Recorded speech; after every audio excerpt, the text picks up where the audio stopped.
ನಮಸ್ಕಾರ ಸ್ನೇಹಿತರೆ, ನಾನು ನಿಮ್ಮ ಪ್ರೀತಿಯ ಅಡ್ವೊಕೇಟ್ ವಿನಯ್ ಕುಮಾರ್. ನೀವು ನೋಡ್ತಿದ್ದೀರಾ Kannada legal awareness YouTube channel. ನೀವಿನ್ನೂ ನನ್ನ ಯೂಟ್ಯೂಬ್ ಚಾನಲ್ಗೆ ಸಬ್ಸ್ಕ್ರೈಬ್ ಆಗಿಲ್ಲ ಅಂದರೆ ಇವಾಗಲೇ ಸಬ್ಸ್ಕ್ರೈಬ್ ಮಾಡ್ಕೊಳ್ಳಿ ಮತ್ತು ನಿರಂತರವಾದ ವಿಡಿಯೋಗಳಿಗಾಗಿ ಬೆಲ್ ಐಕನ್ ಪ್ರೆಸ್ ಮಾಡೋದನ್ನು ಮರಿಬೇಡಿ. ಸ್ನೇಹಿತರೆ, ನನ್ನ ಯೂಟ್ಯೂಬಿನ ಪ್ರಮುಖ ಉದ್ದೇಶ ಜನಗಳಿಗೆ ಕಾನೂನು ಮತ್ತು ಅರಿವನ್ನು ಮೂಡಿಸೋದಾಗಿದೆ. ಯಾರೆಲ್ಲ ನನ್ನ ವಿಡಿಯೋಗಳನ್ನ ನೋಡ್ತಾ ಇದ್ದಾರೆ ಇತರಿಗೂ ಹಂಚಿಕೆ ಮಾಡಿ, ಇತರರಿಗೂ ಶೇರ್ ಮಾಡೋದ್ರಿಂದ ನೀವೇನು ಕಾನೂನಿನ ಬಗ್ಗೆ ಅರಿವು ಮತ್ತು ಜ್ಞಾನವನ್ನು ಪಡೆದುಕೊತಿದ್ದೀರೋ ಅದೇ ರೀತಿ ಇತರರು ಸಹ ಅರಿವು ಮತ್ತು ಜ್ಞಾನವನ್ನು ಪಡೆದುಕೊಳ್ಳಿ ಅಂತ ಹೇಳ್ತಾ ಇವತ್ತಿನ ಪ್ರಮುಖ ಟಾಪಿಕ್ಗೆ ಬಂದ್ಬಿಡ್ತೀನಿ. ಇವತ್ತಿನ ಪ್ರಮುಖ ಟಾಪಿಕ್ ಯಾವುದು ಅಂತ ಹೇಳಿದ್ರೆ ಸಮನ್ಸ್. ಕೋರ್ಟಿಂದ ಒಂದು ಸಮನ್ಸ್ ಬಂದಾಗ ನೀವು ಏನು ನೆಕ್ಸ್ಟ್ ಸ್ಟೆಪ್ ತಗೋಬೇಕು ಅದ್ರ ಬಗ್ಗೆ ಎಲ್ಲ ಸಂಪೂರ್ಣವಾಗಿ ನಾನು ವಿವರಣೆ ನೀಡ್ತಾ ಇದ್ದೀನಿ ಸ್ನೇಹಿತರೆ. ಯಾರೋ ಒಬ್ಬ ವ್ಯಕ್ತಿ ನಿಮ್ಮ ವಿರುದ್ಧ ಸಿವಿಲ್ ಅಥವಾ ಕ್ರಿಮಿನಲ್ ಮೊಕದ್ದಮೆನ ಹೂಡಿದಂಥ ಪಕ್ಷದಲ್ಲಿ ಏನು ಕೋರ್ಟು ಕೇಸ್ ಆಗ್ತದೆ, ಕೇಸೆಲ್ಲ ಅವ್ರ ಆರ್ಗ್ಯುಮೆಂಟ್ ಎಲ್ಲ ಆಗಿ ಕೇಸ್ ಕೋರ್ಟಲ್ಲಿ ಅಡ್ಮಿಟ್ ಆದಾಗ ನಂತರದಲ್ಲಿ ಏನಾಗುತ್ತೆ ಅಂತ ಹೇಳಿದ್ರೆ ಸ್ನೇಹಿತರೆ, ಯಾರು ಪ್ರತಿವಾದಿ ಇರ್ತಾರೆ ಅಥವಾ ಆರೋಪಿ ಇರ್ತಾರೆ ಅವರಿಗೆ ಸಮನ್ಸನ್ನು ಇಶ್ಯೂ ಮಾಡ್ತಾರೆ. ಏನು ಕೇಸನ್ನು ಪ್ಲೇಂಟಿಫ್ ಹಾಕಿರ್ತಾರೆ, ವಾದಿ ಏನು ಕೇಸ್ ಹಾಕಿರ್ತಾರೆ ಅವರು ಎಲ್ಲ ವಾದವನ್ನು ತಿಳ್ಕೊಂಡು ಎಲ್ಲ ಕೇಳಿದ ನಂತರ ಹೌದು ಈ ಕೇಸಲ್ಲಿ ನೋಟಿಸ್ ಇಶ್ಯೂ ಮಾಡಬೇಕು, ಸಮನ್ಸ್ ಇಶ್ಯೂ ಮಾಡಬೇಕು, ಎದುರು ಪಾರ್ಟಿ ಏನು ಉತ್ತರ ಇದೆ ಅದನ್ನು ಕೇಳಬೇಕು ಅಂತ ಹೇಳಿ ಎದುರು ಪಾರ್ಟಿ ಯಾರಿರ್ತಾರೆ, ಪ್ರತಿವಾದಿ ಯಾರಿರ್ತಾರೆ, ಕ್ರಿಮಿನಲ್ ಕೇಸಲ್ಲಾದರೆ ಆರೋಪಿ ಯಾರಿರ್ತಾರೆ ಅವರಿಗೆ ಸಮನ್ಸನ್ನು ಇಶ್ಯೂ ಮಾಡ್ತಾರೆ ಸ್ನೇಹಿತರೆ. ಸಮನ್ಸನ್ನು ಇಶ್ಯೂ ಮಾಡಿದ್ಮೇಲೆ ಏನು ಮಾಡಬೇಕು ಅಂತ ಹೇಳಿದ್ರೆ, ಹಲವಾರು ಜನ ಸಮನ್ಸ್ ಬಗ್ಗೆ ನೆಗ್ಲಿಜೆನ್ಸ್ ಜಾಸ್ತಿ. ಕೋರ್ಟಿಂದ ಯಾವುದೇ ಒಂದು ಸಮನ್ಸ್ ಬಂದರೆ ನೀವು ತಕ್ಷಣಕ್ಕೆ ಅದನ್ನು ರಿಸೀವ್ ಮಾಡ್ಕೋಬೇಕು. ಹಲವಾರು ಜನ ಏನು ಮಾಡ್ತಾರೆ ಅಂತೇಳಿದ್ರೆ, ಅಯ್ಯೋ ಕೋರ್ಟಿಂದ ಬಂದಾಯ್ತಾ ಬಿಡು ನೋಡ್ಕೊಳ್ಳವ, ಆಮೇಲೆ ನೋಡಿದ್ರಾಯ್ತು, ಇನ್ನೊಂದ್ಸಲ ಸಮನ್ಸ್ ಬಂದಾಗ ನೋಡಿದ್ರಾಯ್ತು, ನಾನೇನು ತಪ್ಪೇ ಮಾಡಿಲ್ಲ, ನಾನೇ ಸಮನ್ಸ್ ತಗೋಬೇಕು, ಆ ಥರ ಎಲ್ಲ ಒಂದು ನೆಗ್ಲಿಜೆನ್ಸಿಯಾಗಿ ಆನ್ಸರ್ ಮಾಡೋದನ್ನು ನಾನು ಸುಮಾರು ಕಡೆ ನೋಡಿದ್ದೀನಿ. ನನ್ನ ಕಕ್ಷಿದಾರರೇ ಈ ರೀತಿಯಲ್ಲಿ ಆನ್ಸರ್ ಮಾಡ್ತಾ ಇರ್ತಾರೆ. ಅಯ್ಯೋ ಒಂದು ಸಲ ಸಮಸ್ಯೆ ಬಂದಿರೋದು, ಇನ್ನೂ 3 ಸಲ ಬರುತ್ತೆ, 4 ಸಲ ಬರುತ್ತೆ, ಆವಾಗ ತಗೊಂಡ್ರಾಯ್ತು, ಇವಾಗ ಯಾಕೆ ತಗೋಬೇಕು, ನಾನು ನಿಧಾನ ತಗೋತೀನಿ ಅಂತೆಲ್ಲ ಹೇಳೋದು ನಾನು ನೋಡಿದ್ದೀನಿ.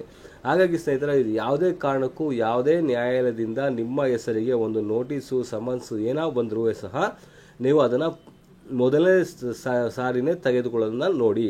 ಯಾಕಂತೇಳಿದ್ರೆ ಕೋರ್ಟು ಒಂದು ಸಲ ಬಂದು ಒಂದು ಸಮನ್ಸನ್ನು ನಿಮಗೆ ಜಾರಿ ಮಾಡಿ ಹೋಗ್ತಾರೆ ಅಂತ ಹೇಳಿದ್ರೆ ಮತ್ತೆ ನಿಮಗೆ ಯಾವುದೇ ಕಾರಣಕ್ಕೂ ಮತ್ತೊಂದು ಸಲ ಸಮನ್ಸನ್ನು ಜಾರಿ ಮಾಡೋದಿಲ್ಲ.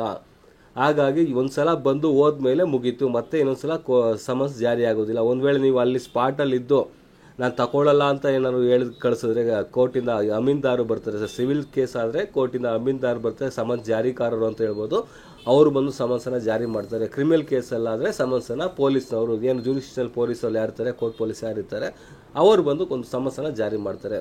ಜಾರಿ ಮಾಡಿದ ತಕ್ಷಣ ನೀವು ತಗೊಂಡ್ರೆ ಕೊಟ್ಟುಬಿಟ್ಟು ಹೋಗ್ತಾರೆ. ಒಂದು ವೇಳೆ ನೀವು ತಗೊಳ್ಳಿಲ್ಲ ಅಂತ ಹೇಳಿದ್ರೆ, ಸಮನ್ಸಲ್ಲಿ ರೆಫ್ಯೂಸ್ ಮಾಡಿದ್ದಾರೆ, ಸಮನ್ಸ್ ತಗೋತಾ ಇಲ್ಲ ಅಂತ ಹೇಳಿ ಏನಾದ್ರು ಬರೆದಿದ್ದೇ ಆದರೆ, ಬರೆದು ನ್ಯಾಯಾಲಯಕ್ಕೆ ಕೊಟ್ಟಿದ್ದೇ ಆದರೆ ಅಂಥ ಸಂದರ್ಭದಲ್ಲಿ ನಿಮ್ಮ ಅಗೇನೆಸ್ಟ್ ಆಗಿ ಆರ್ಡರ್ ಆಗೋ ಚಾನ್ಸಸ್ಸು ಸಹ ಇರುತ್ತೆ. ಸಿವಿಲ್ ಕೇಸಲ್ಲಿ ಏನಾದ್ರು ನೀವು ಸಮನ್ಸನ್ನು ತಗೊಳ್ಳದೆ ಏನಾದ್ರು ರಿಜೆಕ್ಟ್ ಮಾಡಿದ್ರಿ ಅಂದ್ಕೊಳ್ಳಿ, ಅಂಥ ಸಂದರ್ಭದಲ್ಲಿ ನಿಮ್ಮ ವಿರುದ್ಧ ಯಾರು ಕೇಸನ್ನು ಹಾಕಿರ್ತಾರೋ ಅವರ ಪರವಾಗಿ ಅವ್ರು ಏನು ಒಂದು ರಿಲೀಫನ್ನು ಕೇಳಿದಾರೋ, ಪ್ರೇಯರ್ನ ಕೇಳಿದಾರೋ, ಅದು ಏನು ಕೇಳಿದರೆ ಅದ್ರ ಪ್ರಕಾರವಾಗಿ ಅವ್ರಿಗೆ ಆದೇಶನ ಪಡ್ಕೊಳ್ಳೋ ಒಂದು ಸಾಧ್ಯತೆಗಳು ಸಹ ಇರುತ್ತೆ. ನಿಮ್ಮ ವಿರುದ್ಧ ಎಕ್ಸ್ ಪಾರ್ಟಿ ಆರ್ಡರ್ನ ಮಾಡಿ ಅವ್ರೇನು ರಿಲೀಫ್ ಕೇಳಿದರೆ ಅದ್ರ ಪ್ರಕಾರವಾಗಿ ಒಂದು ಆದೇಶನ ಪಡ್ಕೊಳ್ಳೋ ಸಾಧ್ಯತೆ ಇರುತ್ತೆ. ಒಂದು ವೇಳೆ ಕ್ರಿಮಿನಲ್ ಕೇಸಲ್ಲಿ ಒಂದು ಸಮನ್ಸನ್ನು ಬಂದಾಗ ನೀವು ತಗೊಳ್ಳಿಲ್ಲ ಅಂತ ಆದರೆ ಅಂಥ ಸಂದರ್ಭದಲ್ಲಿ ನಿಮ್ಮ ವಿರುದ್ಧ ವಾರೆಂಟ್, ನಾನ್ ಬೇಲಬಲ್ ವಾರೆಂಟ್ ಸಹ ಹೊರಡಿಸಿ ನಿಮ್ಮನ್ನು ಅರೆಸ್ಟ್ ಮಾಡುವಂತಹ ಒಂದು ಸನ್ನಿವೇಶ ಸಹ ಬರ್ತದೆ. ಹಾಗಾಗಿ ಸಮನ್ಸ್ ಬಂದ ತಕ್ಷಣವೇ ನೀವು ಯಾವುದೇ ಕಾರಣಕ್ಕೂ ಸಮನ್ಸನ್ನು ರೆಫ್ಯೂಸ್ ಮಾಡೋಕ್ಕೆ ಹೋಗಬೇಡಿ, ತಿರಸ್ಕಾರ ಮಾಡೋಕ್ಕೆ ಹೋಗಬೇಡಿ. ಒಂದು ವೇಳೆ ನೀವು ಊರಲ್ಲಿರಲ್ಲ, ಬೇರೆ ಯಾವುದೋ ಊರಲ್ಲಿ ಇರ್ತೀರ, ಸಮನ್ಸ್ ಬಂದಿರುತ್ತೆ, ನೀವು ತಗೊಳ್ಳೋದಕ್ಕಾಗಿರಲ್ಲ, ಅವ್ರಿಗೆ ಭೇಟಿ ಮಾಡೋಕ್ಕಾಗಿರಲ್ಲ, ಅಂಥ ಸಂದರ್ಭದಲ್ಲಿ ಕೋರ್ಟು ಮತ್ತೆ ಸಮನ್ಸನ್ನು ಇಶ್ಯೂ ಮಾಡ್ತದೆ. ಎಲ್ಲಿ ತನಕ ನೀವು ಸಮನ್ಸನ್ನು ರಿಸೀವ್ ಮಾಡ್ಕೊಳ್ಳೋದು ಅಲ್ಲಿ ತನಕ 2 ಸಲ 3 ಸಲ 4 ಸಲ ಇಶ್ಯೂ ಮಾಡುತ್ತೆ. ಒಂದು ವೇಳೆ ನೀವು ಸಮನ್ಸ್ಗೆ ಸಿಗಲೇ ಇಲ್ಲ, ಸಮನ್ಸ್ ನಿಮ್ಗೆ ರೀಚೇ ಆಗಲಿಲ್ಲ ಅಂತ ಹೇಳಿದ್ರೆ ಸಬ್ ಸರ್ವಿಸ್ ತೊಗೋಬೋದು, ಒಂದು ಪೇಪರ್ಗೆ ಹಾಕ್ಸ್ಬೋದು. ಈ ಥರ ನೀವು ಸಮನ್ಸ್ಗೆ ನಿಮ್ಮ ವಿಳಾಸದಲ್ಲಿ ನಿಮ್ಗೆ ಸಿಗ್ತಾ ಇಲ್ಲ, ಹಾಗಾಗಿ ಇಂಥ ನ್ಯಾಯಾಲಯದಲ್ಲಿ ಇಂಥ ಕೇಸ್ ಇದೆ, ನೀವು ಬಂದು ಹಾಜರಾಗಬೇಕು ಅಂತ ಹೇಳಿ ಪೇಪರ್ಗೆ ಹಾಕ್ಸಿ ಇಂಥ ಏನು ನೆಕ್ಸ್ಟು ಡೇಟ್ ಕೋರ್ಟ್ ಡೇಟ್ ಏನಿರುತ್ತೆ ಆ ಡೇಟ್ ಸಹ ಪೇಪರಲ್ಲಿ ಮೆನ್ಷನ್ ಮಾಡಿ ಇಶ್ಯೂ ಮಾಡಿರ್ತಾರೆ. ಆದರೂ ಸಹ ನೀವು ಕೋರ್ಟಿಗೆ ಬರಲಿಲ್ಲ ಅಂತ ಹೇಳಿದ್ರೆ, ನನ್ನ ಗಮನಕ್ಕೆ ಬಂದಿಲ್ಲ, ನಾನು ಬರೋದಿಲ್ಲ ಅಂತ ಹೇಳಿದ್ರೆ ಎಕ್ಸ್ ಪಾರ್ಟಿ ಆರ್ಡ್ರ್ ಮಾಡೋದಂತ ಖಂಡಿತವಾಗಲೂ ಎಕ್ಸ್ ಪಾರ್ಟಿ ಆರ್ಡ್ರ್ ಮಾಡ್ತಾರೆ.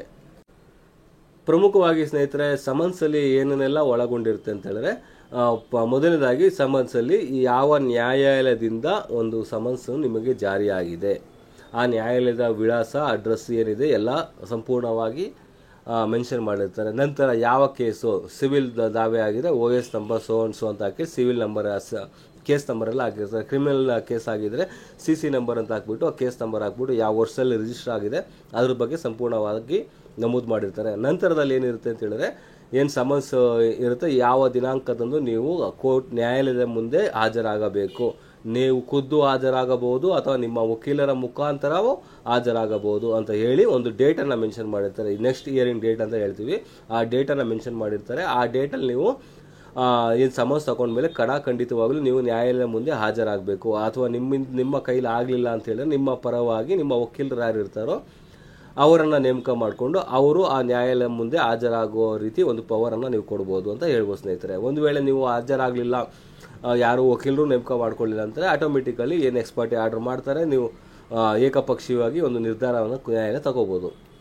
ಏಕಪಕ್ಷೀಯವಾಗಿ ನಿಮ್ಮ ವಿರುದ್ಧ ಏನಾದ್ರು ಕೋರ್ಟ್ ಆರ್ಡರ್ ಮಾಡಿದ್ರೆ ನಂತರದಲ್ಲಿ ಏನೆಲ್ಲ ಆಗು ಹೋಗುಗಳಿಗೆ ಎಕ್ಸ್ ಪಾರ್ಟಿ ಆರ್ಡರ್ ಅಂದ್ರೇನು, ಎಕ್ಸ್ ಪಾರ್ಟಿ ಡಿಕ್ರಿ ಅಂತ ಹೇಳಿದ್ರೆ ಏನು, ಅದ್ರ ಬಗ್ಗೆ ಎಲ್ಲ ನಾನು ಮುಂದಿನ ವಿಡಿಯೋಗಳಲ್ಲಿ ತಿಳಿಸ್ಕೊಡ್ತಾ ಇರ್ತೀನಿ.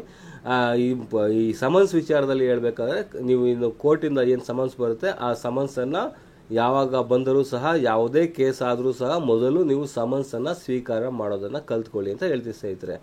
ಇದಿಷ್ಟು ಸಮನ್ಸ್ ಮತ್ತು ಸಮನ್ಸ್ನ ಬಗ್ಗೆ ಇರುವ ಇಂಪಾರ್ಟೆಂಟ್ಸ್ ಏನಿದೆ ಅದ್ರ ಬಗ್ಗೆ ಎಲ್ಲ ನಾನು ಸಂಪೂರ್ಣವಾದ ಮಾಹಿತಿ ಕೊಟ್ಟಿದ್ದೀನಿ ಅಂತ ತಿಳಿಸ್ತೀನಿ ಸ್ನೇಹಿತರೆ. ನನ್ನ ಮುಂದಿನ ವಿಡಿಯೋಗಳಿಗಾಗಿ ಸಬ್ಸ್ಕ್ರೈಬ್ ಮಾಡಿ, ಲೈಕ್ ಮಾಡಿ ಮತ್ತು ಇತರರಿಗೂ ಶೇರ್ ಮಾಡಿ ಅಂತ ಹೇಳ್ತಾ ನಾನು ಈ ವಿಡಿಯೋನ ಮುಗಿಸ್ತಾ ಇದ್ದೀನಿ. ನಾನು ನಿಮ್ಮ ಪ್ರೀತಿಯ advocate Vinay Kumar. Thank you.